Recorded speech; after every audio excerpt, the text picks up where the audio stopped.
Hola a tots i totes, què tal? Com esteu? Dramàtics, dramàtiques. L'últim concepte d'autoestima i no res, però espero que us agrade este vídeo. Però abans que res ja sabeu que si em doneu un like, me feu un comentari, us subscriviu al meu canal i aquestes coses o me seguiu per xarxes, Instagram, TikTok i tota la pesca, pues, me fareu molt contenta, molt feliç i m'ajudareu molt, així que ja sabeu, sisplau, gràcies. Pues el quart i últim concepte que us vull parlar de l'autoestima és l'autoeficàcia.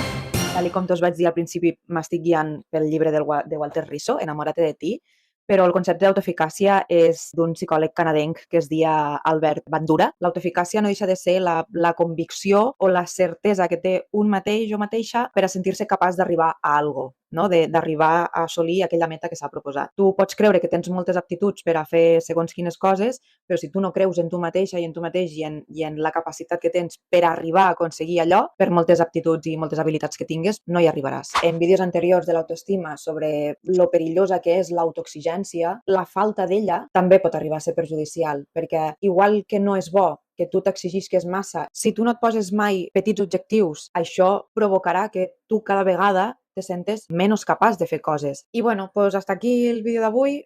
Nos veiem en el pròxim vídeo. Espero que us hagi agradat. Saludito a todos. Like, suscribe, comentario, todo, ¿vale?